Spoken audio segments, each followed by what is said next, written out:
Welcome to Land Academy. This is the Cash Flow from Land show, where we show you how to buy unwanted vacant land and sell it for more on the internet. I'm Steve Butala. I'm Jill DeWit. We are your hosts. With over 15,000 completed transactions, we are the experts in this niche land flipping business. We hold a drawing to win a free property every month. Enter to win by reviewing this show on iTunes and downloading our free ebook at landacademy.com. All right, let's get this show started. You should do that. If anybody hears any clicking right now, I just want you to know that we have a photographer in the room with us, and I am sucking my stomach in, and it's killing me. Yeah. You know, we're rolling. Oh. And it's not her stomach that she's worried about. It's mine. Oops. Jill worries about my stomach regularly. Steve Butala here for Land Academy. Welcome to the Cash Flow from Land show. In this episode, Jill and I talk about a question each of us answer every single week, if not every single day in my case. What is physical and legal access in real estate, and does it really matter? Jill, I'm so glad we're doing this show. Hopefully we can all the time. Hopefully we can really answer this, once and for all. Not really. Exactly. Can we just say, refer to podcast number 62? Yeah. Hey, oh, that's not a bad idea. I'm going to put that at the bottom of my email address. Yeah. For questions about eBay, refer to this podcast. For questions about legal access, refer to this podcast. Right. To hear us fail, go to this podcast episode, right. Whatever this is. My most embarrassing moment, listen to this podcast. So, no, in all seriousness, we do a lot of horsing around shows, but this show, I think, it's extremely beneficial. So let me start this way.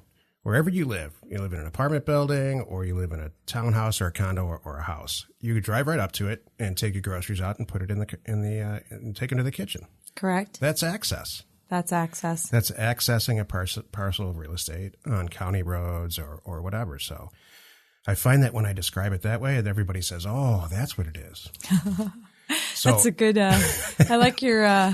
So wherever you live, you probably have physical and legal access. When you're buying properties, rural properties that are specifically when they're unwanted or they have back taxes or kind of what we do for a living, what Jill and I do, you have to check that stuff. You have to check physical and legal access. So if you've got a 40-acre property that's, let's say, in the middle of a northern county up in in Arizona or any state for that matter, you want to make sure that at least at the very bare minimum, you want to know the facts. Mm-hmm. Can you get to it legally?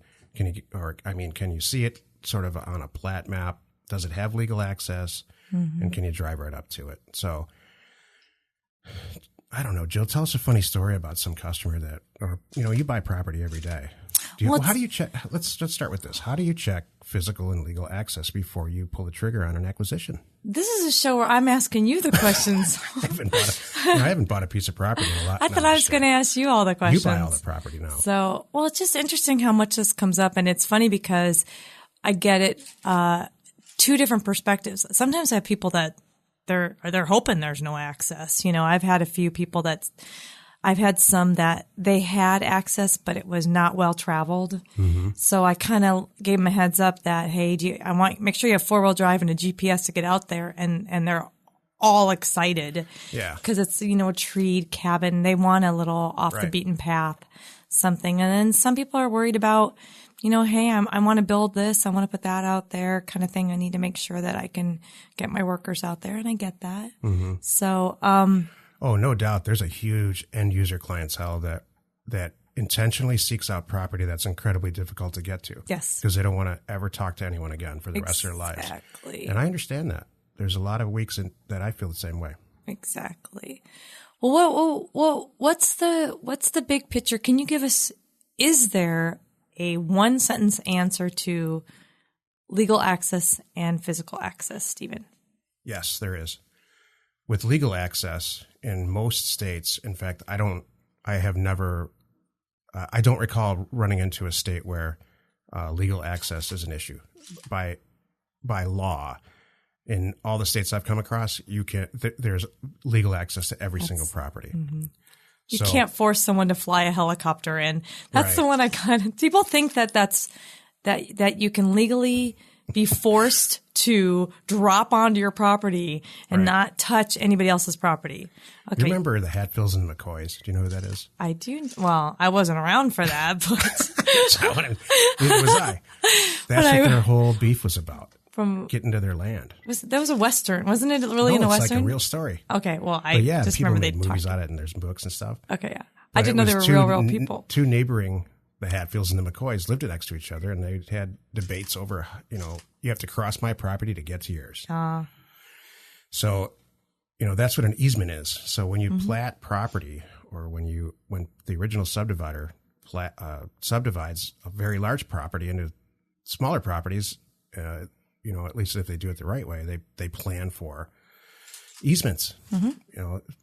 It's a land that's in between two owners' land, so you can drive right through it, like the street that you drive down to your house. You own the house, but you don't own the street. So that's legal access. Sometimes I love it too. On some occasions, I've seen it written into the. I'm not telling this to you. I'm telling this to our listeners. To the legal descriptions.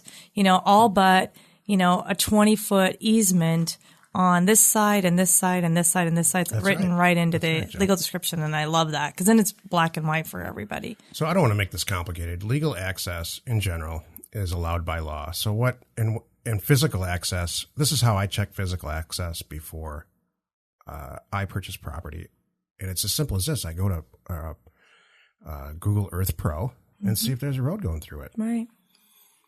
And if it's not, we usually shop. I mean, I don't ever remember buying property intentionally anyway that it doesn't have physical access. Right. Legal, I don't worry too much about. Physical, I want to make sure, because if you're selling a piece of property, especially to an end user, you usually want to give them directions, and they're going to punch in a GPS code as we ask them to, and it's going to plot out a course, and you just want to make sure it all makes sense before they get out there and call you in the middle of the night and say, I'm trying to get in. I'm trying to get to the property that I want to buy. Right. So, does it matter? Yeah, it really matters. Do you remember the funny story about the one of our members, Luke Smith, and the gun story? Remember try to remember the. No, that was just kind of funny. I know, silly. No, I think the story that Jill's referring to is that we have a member who had a customer go out, and the Hatfield and McCoy thing happened. And, yeah. I've never heard of that. And that story ended well because he followed up with me, and they worked it out with the neighbor, and everybody's happy. Yeah, it worked out great. Well, I guess I think maybe too, just kind of like, who are you? Why are you out here? Yeah. No one ever comes out here, kind of thing. Exactly. It was just one of those. You must be out here to rob me or something. Exactly. Yeah, exactly. So it's good. So yeah, I mean, you have to make on your due diligence list in our business, in any business. Well, in our business, not so much if you're buying apartments. You want to check physical and legal access, so we covered physical. You take a look at Google Earth Pro, see if there's some roads in there. Mm-hmm. That 9 times out of 10 satisfies what I look for physical access. And as far as legal goes, you can pull up a plat map in almost all counties. They have them online, and you can see if those easements, they're the straight lines on a plat map are generally the perimeter of the parcel, and the dotted lines are the easement that it's called a platted easement. And if your parcel has a platted easement, then you have legal access. Got it. Often in the plat map, you see the easement drawn out there. Like there's a gap. Sometimes not often, but sometimes you can see the gap in there and the road, if you will. So may not be maintained, but it's there. Regularly maintained, but it's there. So we're about 9 minutes into this podcast, and I think we should start talking about fun stuff because we could pretty much cover the topic. I think that's it. I guess the funny thing is for me though, this for some reason, this subject comes up a lot. I was just going to say the same thing. And it's got a negative thing, and it's kind of like people that, I don't know. I'm trying to think of another example. Well, someone that's done a real estate deal and had not gone well, they think they're all not good or something. You know what I mean? I don't. That's not a good example. But here's an example. Some people have a negative thing about access, and I haven't figured out why they think it's a big deal, and it's not a big deal. Because they're trying to find a reason about why we can buy property for $500. They're there trying must to find be something wrong with it. Love it. So a lot of episodes ago, we had a guy on the show his name's Jason Hardman. And Jay, if you listen to real estate podcasts at all, he's very high up on the distribution list. He has a lot of shows and a lot of followers. And so we had him on the show, and we described our business model, namely Jill did. So we purchased property, through traditional channels, like with direct mail, and then we resell it on the internet, and we buy it as cheap as possible. In fact, we target people who own property who don't want it anymore. It's unwanted. Right. And then we sell it. We double or triple our money. And our typical deal for us and our members are $500 to $1,000, and then resell it for cash for $3,000 or $4,000 maybe. Percent or dollars. Yeah, dollars, $3,000 or $4,000. Or you buy property for a couple grand and sell it on time or terms for many months of payments. So after we got done describing it, Jason Hartman, who's a seasoned real estate investor, said, you're just buying, said this to Jill. Oh, you're just buying property in the middle of nowhere with no access. And my business partner, Jill, proceeds to blow her top. I did. I can't believe I just got mad on the air about Jason Hartman. If you've listened to more than 3 episodes of this silly little show that we have, we all know that it takes a long path. It does. To get Jill to the end of her fuse. But when you get there, everybody runs for cover. It was so funny. When I say everybody, I mean me. Yeah, I did. So what fired you up so much? Let's start with that. Oh, Why did that fire you up so much? It was just the typical. He didn't know. He doesn't. Maybe I don't know why he doesn't know. But anyway, he was trying to cheapen. I'm not knocking on Jason. Yeah, he was trying to cheapen or lessen or, like everybody, find something wrong. with what we do. Exactly. We've done probably 6 shows on that exact topic. Yeah. Find something wrong with what we do. That was so funny. I remember that now. So, it's so important to us that look at our 4 A's. We look for 4 main things on every single property. Access is one of them. I mean, that's pretty high up on our list. And there's times that if it's too hard to get to it, like you're talking about on the side of a mountain, I'm not going to buy it. It doesn't make sense. In our main education program, Cash Flow from Land, whenever you have an acquisition candidate, we look at the 4 A's. So it's affordability, attributes like is it close to the Grand Canyon, or it's got tall pine trees or mountain views or any of that. Access, can you get to it? And what's the 4th one? Acreage. Yeah, the larger the better. So thank you for reminding me what I teach. You're welcome. That's why I'm here. So I have to say that I have some great news today. Tell me. Our podcast, this episode's it's going to air, at least it's going to air long after the recording. Okay. Our podcast it's official, is gone viral in the podcast world. I mean, it's actually amazing to see. I thought this show would never work. I can't believe we keep crashing our website. That's what I have to do the rest of the day, is migrate our website to figure out. Yeah, it's crashed our website. Yeah, in an awesome way. That's great. Yeah, everybody wants that. What did you think would happen with this show when we started? Did you even think about it? No. Have you ever done anything like this? No. I've never done anything like this ever. I will be honest with you, Stephen. I kind of thought this is one of those Stephen horsing around things. Stephen comes like to our me. Whole business? Well, yeah, that too. Stephen says, "Hey, I think we should be here and doing this." I'm like, "What are you talking about?" And then the next thing you know, it's the latest and greatest thing. And he was totally right. And I'm eating my words. So I have to say, when you came to this podcast thing, I was like, because you and I don't really commute very far too. Yeah. I was not in tune to this.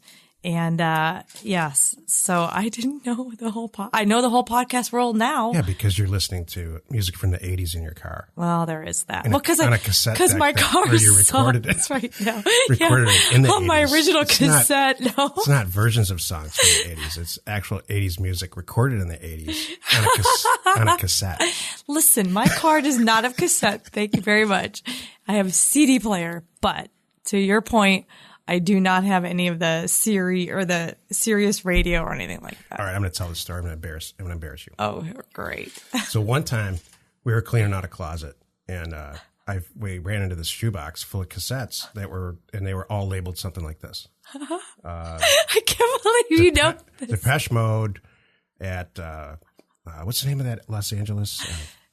The Palladium? Yeah, but Depeche Mode at the Palladium in 1983.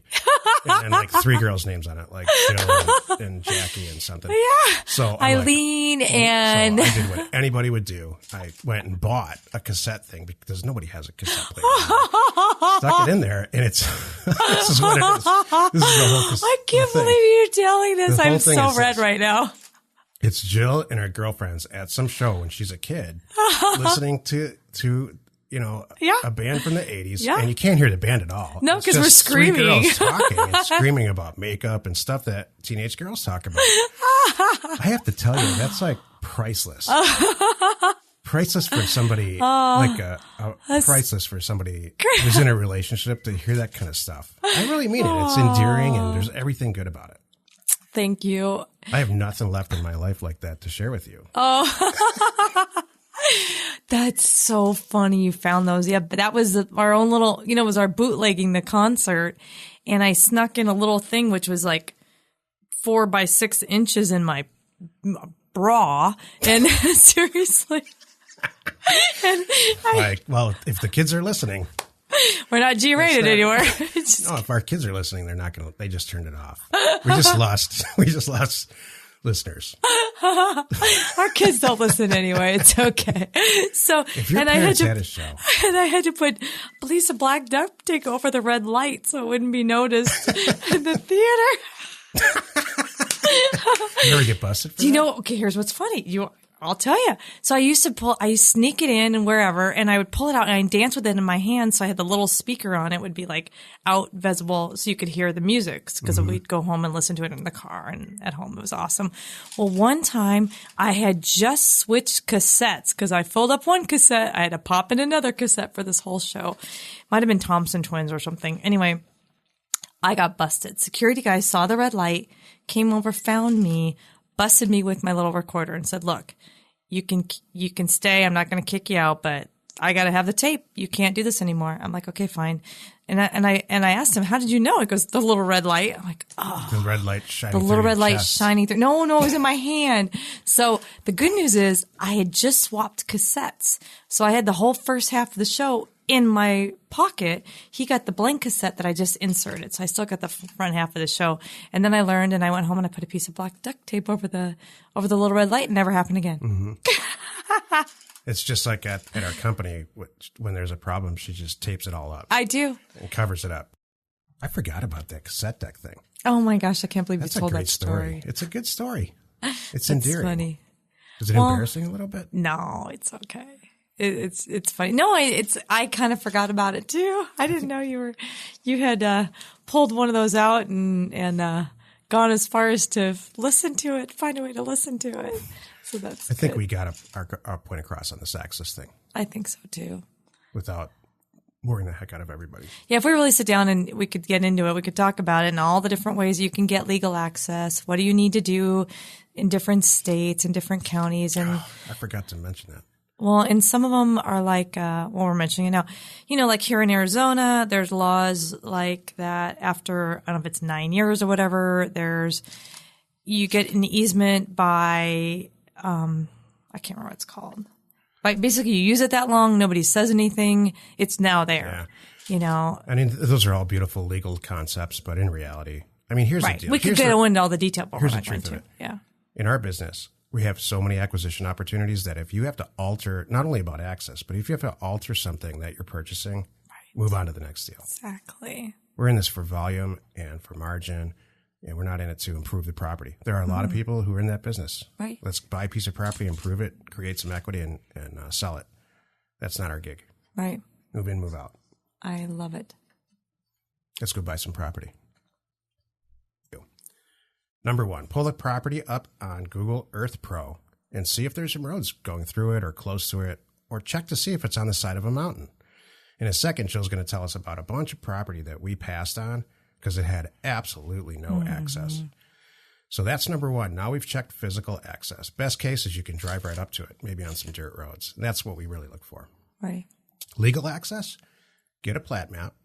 90% of the time you can just pull it right up on the county website, or you can pay maybe $1.50 or so on a data package that we have through RealQuest CoreLogic.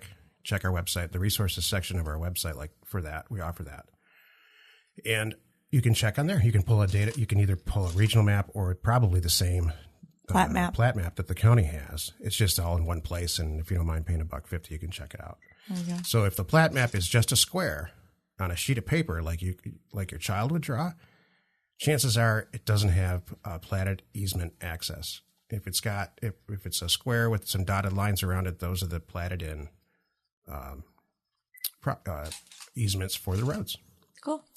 That covers physical and legal access. There's a couple deals that we passed on that made me cry because of access, because I know how much money we would have made on them. Does one or two come to your, because you're so much closer again to the front lines than I am. Does anything come to your mind where we just said, we can't, even if we described. So this is what happens in reality. Yeah. Sometimes the property has absolutely no access. I mean, it might have legal access, and I just described a few minutes ago that all states really have, but in the reality, it's not a good idea. Mm-hmm. So what ends up happening is that property is super cheap, and people call us and say, absolutely, I'll sell you my 80 acres for $300. Right. And it's so hard to not say yes, and then let's say we buy it for $300 and we sell it for $2,000. It's 80 acres. Mm-hmm. Then you're kicking the can down the road. It's a bad reputation thing. So we say no to that type of property, even though I know we can make several $1,000s in 30 minutes. Right. It's just too hard because we're wholesalers. I'm not packaging up pretty. We're here to establish trust. Right. That's our whole business model. That's true. To establish trust, and you can't hawk bad property and establish trust. Do you know that's I think what flipped my switch. That's what flipped my switch with Jason Hartman. I thought he was insinuating that I'm peddling bad property, and I had to hit it home that no, Jason, I agree with you that if it's bad property, I don't buy it. Right. We don't buy it, and then that was the only point I had to make, but it was funny. I think pretty confident that we've sold 16,000 properties since the 90s. So has this ever come up? Oh, here's a good one. How many times has this come up? Let me think. There's a deal at the bottom of our acquisition list, and it's gone now. I finally took it out. I just like to look at it once in a while. I think it was messing up our staff. But it's this guy who inherited a bunch of property from his mother. She passed away, and it was a lot. It was like 10 properties. They were all over 80 acres. It was a huge deal. Mm-hmm. And the guy was just like, yeah, just kind of take it if you want it. We didn't say take it. He said, I'll sell it to you for like 10 grand or some really small number for what it was. And I know that we could have resold it for a lot, like 60 or 70,000 bucks. Right. And it was awful. It was in California, but it was in Imperial County, which is kind of a bombing range.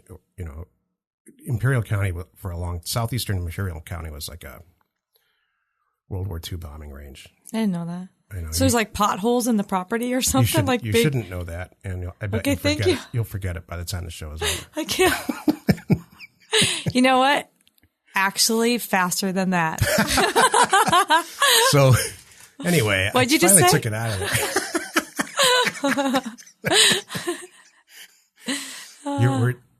We're at work now, sweetheart. Yes. And do you know where you are? Yeah. You know who the president is? Steven.